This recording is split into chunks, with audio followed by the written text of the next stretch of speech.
Hey everyone, it's Ten Types, and today we got some really exciting Pokemon TCG Pocket news from Pokebeach, and yeah, let's just take a look at it here. And so there are some new cards, which is cool. I don't know. I'll talk about them later, I imagine, because there are some may be added. It says from the Pokebeach article, which hopefully is linked down below in the description. If it's not, just tell me and I'll add it there. But there aren't too many new cards. Like like this Charizard EX is not new. I don't think this Bulbasaur is new. Yeah, I believe we've seen that. Multiple CX we've definitely seen. Not these arts, but we've seen the cards. But there are some new cards, and like this Charizard hitting 150 for 4, you discard 2. That's kind of interesting. And you have Venusaur EX, which looks pretty tanky here, 190 HP, healing 30. Seems pretty solid, but it is expensive as well, so we'll see. Again, we do have the weakness of plus 20, so being tanky, Pokemon are generally going to be more tanky, and there's no resistance either, so just keep that in mind. But let's just look at the info here. First of all, it will soft launch. This is like I think it's kind of like a beta. So, soft launch in New Zealand on Thursday, September 26th at 6 a.m. Pacific date. What's this? I don't know. It's this time. I don't think that's New Zealand time, but whatever. So, if you're in New Zealand, you can try it out there. I do want to give a warning. Do not do this if you're not in New Zealand. We saw this Pokemon TCG Live. Some people try to do. Obviously, you're not supposed to. Pokemon doesn't want you to do that. But on top of that, you could run into issues by doing that. Like you could get in trouble, and there were some like glitches later on for people I believe that did it, and then they were like, I don't know if it was a glitch or if it was Pokemon was like trying to do something, but people got like kind of like blocked out. Just don't do it, right? It will be launching on October 30th. I will get info. I assume there will be some info on the game from people in New Zealand though, and I'll have info on that hopefully on September 26th once that launches. And there was some info. Some stuff won't be there. There will be no trading. I think. Where is trading? There will be no trading on the game's release date, and that's kind of interesting.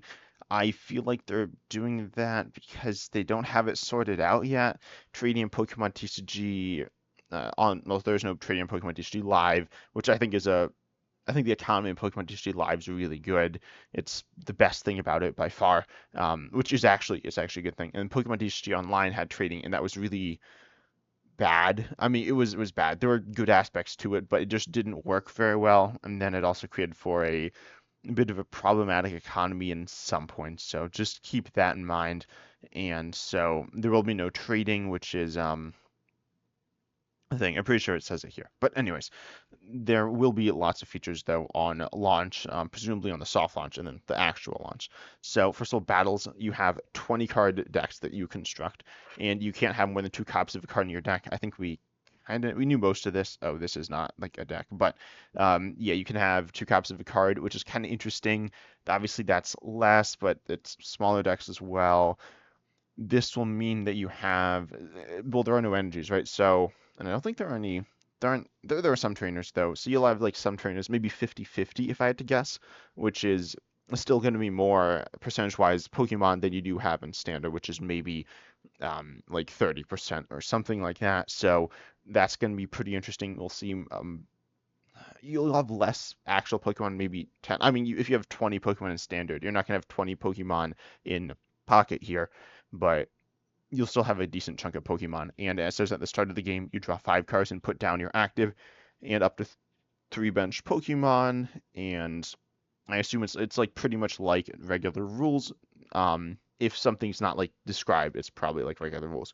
But there are no prize cards. The first player to win 3 points wins the match. 1 point for regular Pokemon, 2 for an EX. So it's like prize cards, except you don't have prize cards, which is actually pretty interesting. I'm going to talk about that in a separate video, but I think that is really nice. Of course, Pokemon TCG Pocket, if you don't know, well, it's a mobile game, but it's trying to simplify things for a mobile game, make it faster, but make it easier to pick up and learn. But also, I think this is something that is a welcome change because there's been I don't know if criticism is the right word, but there are a lot of people who aren't a big fan of the way prize cards work in regular standard or just general play. So this is in some ways fixing that, which, as I said, I will talk about later in another video. But the player going first cannot draw a card on their first turn or use an energy, like play an energy, except they're not in the deck, they're from the energy zone. But then you can use a supporter card, and you cannot have more than 10 cards in your hand I don't actually know what that means. If that means you can't draw any more cards, or if you discard cards. I think it means you can't draw cards, but not entirely sure. That's like kind of interesting.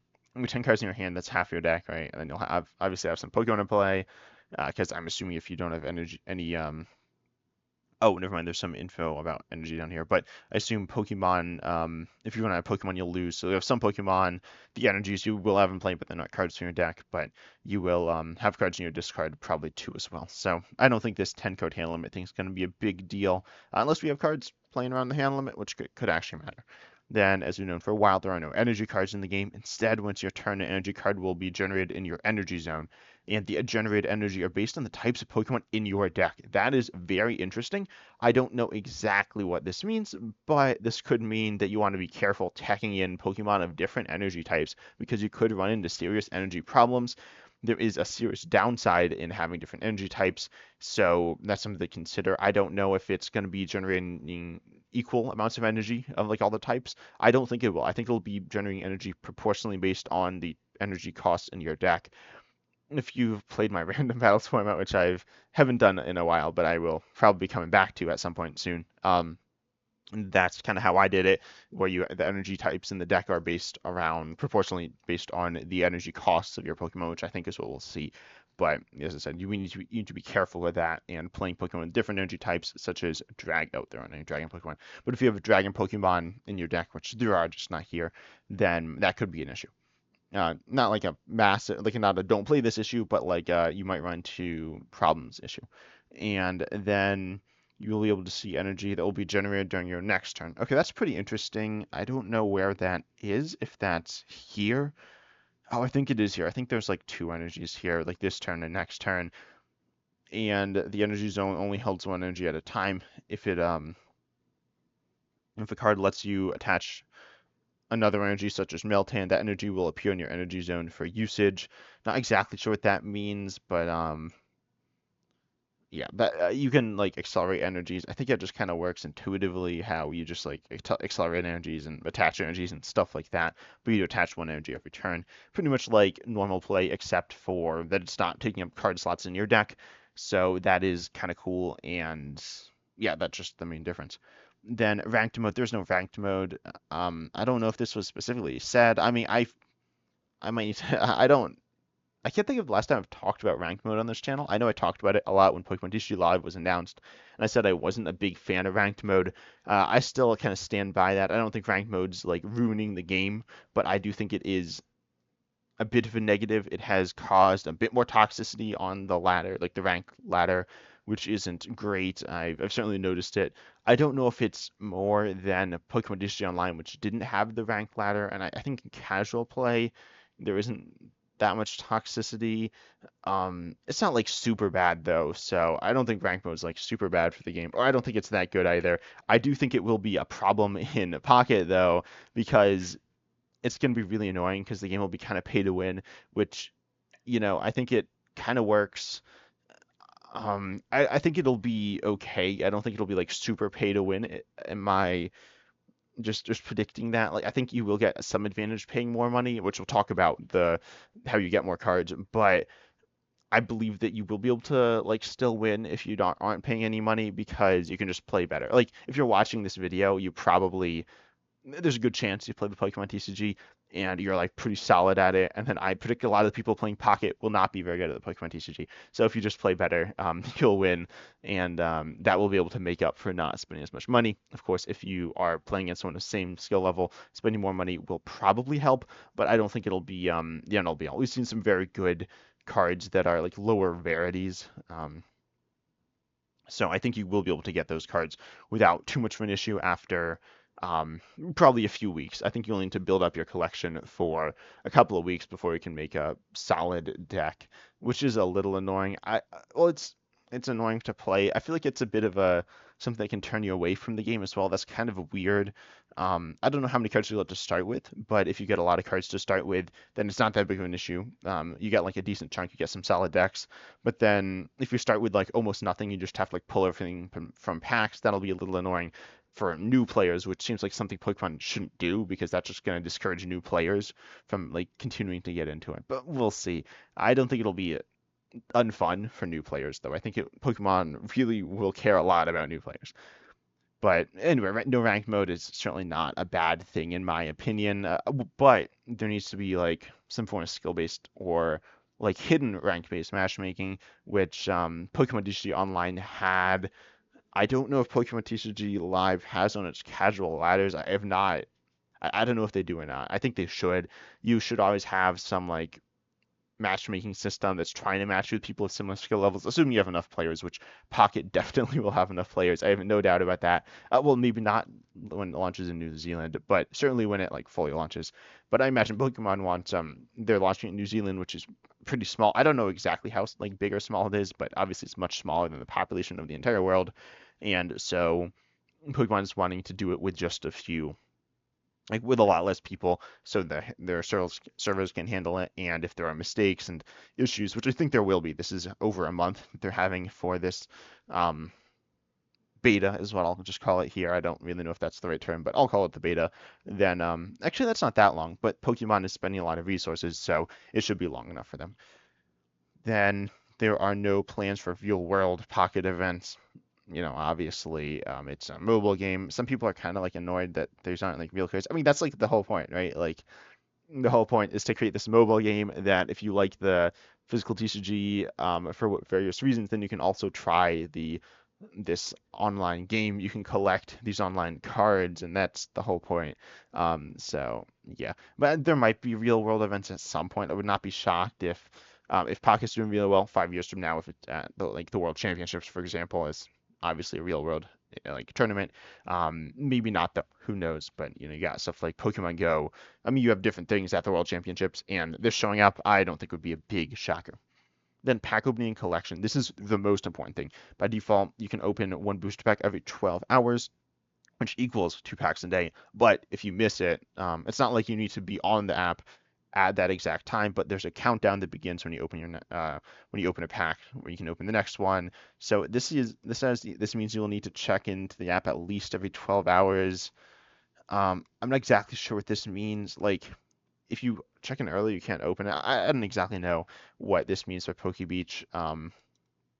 So comment up, like obviously you want to check in every 12 hours so you can get the packs, and if you wait, then it's going to start taking more time. But anyways, it says the app will send you a notification on your phone, which I'm assuming you can turn off, hopefully, and that tells you when you can open another pack, which is useful. Then you have pack hourglasses. This is an in-game currency that allows you to reduce the pack opening by 1 hour. And so if you use 12, you can open another pack right away. You earn these in various ways, such as, and it says, increasing your player level or as mission rewards. And you can use them as soon as you get them. I don't know why it says you can use them as soon as you get them. Like, I'd assume you can. I don't know if you have to. Let's take a look here. Oh, this says, like, exactly what they just said. Um, it says if you run out of packs stamina. Oh, I guess that's just the waiting thing. Okay. Then there's Pokegold. This is the in-game currency. Wait, is yeah, pack hourglasses are free, I believe. I don't believe you can buy these. They're just, but they're like kind of the same as Pokegold, which is you can see the cost here.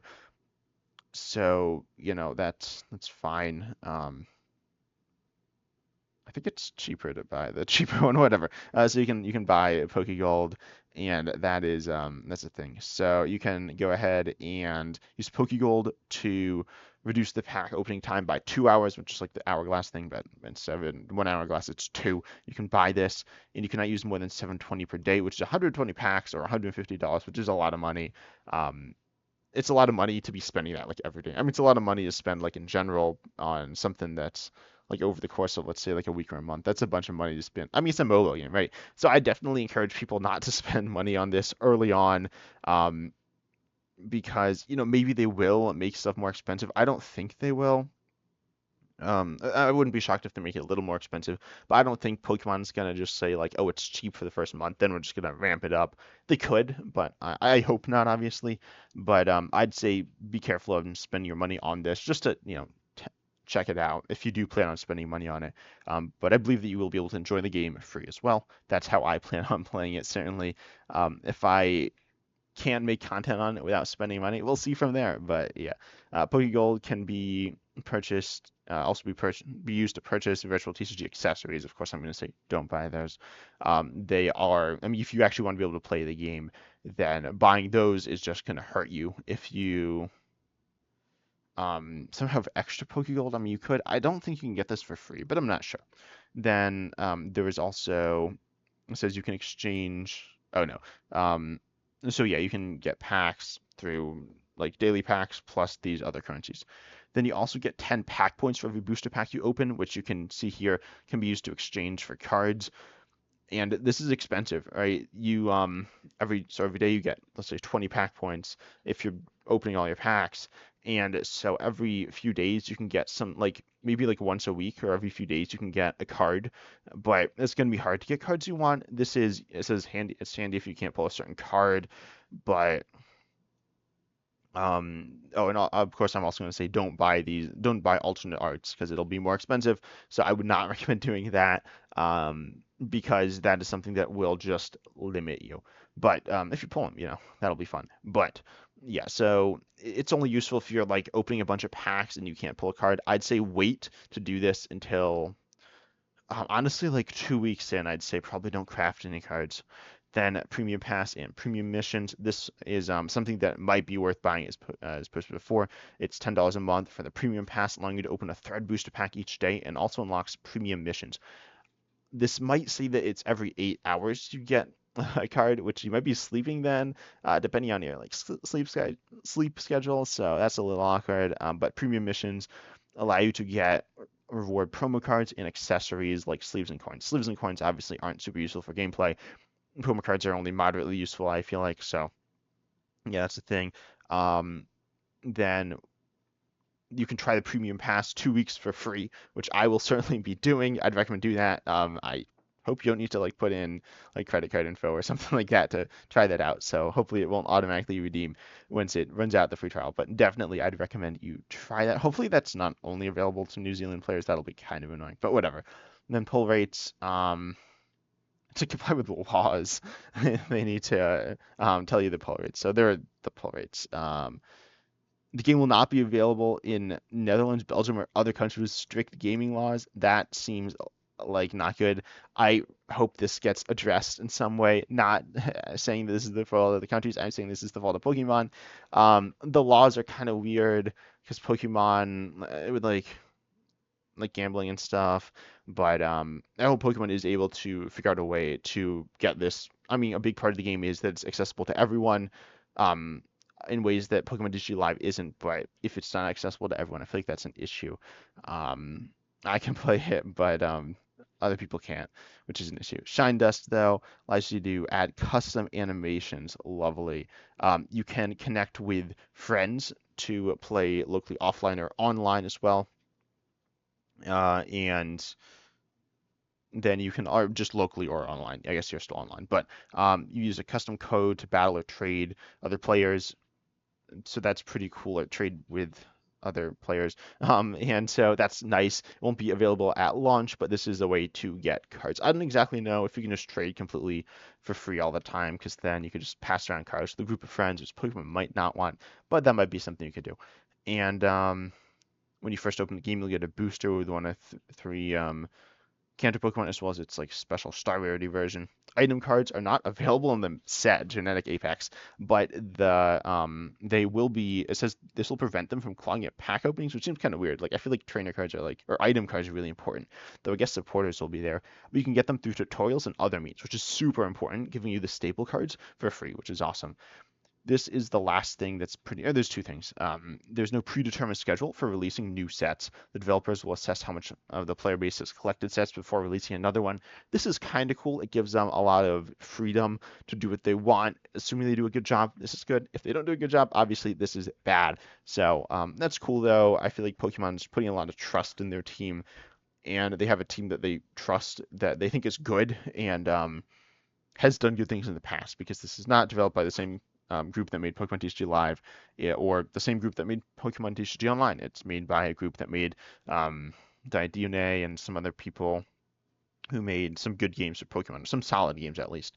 Mission in progress, though, there are countless daily missions to earn rewards such as pack hourglasses, which look like the most important reward. Although if you just get cards, that's obviously nice as well.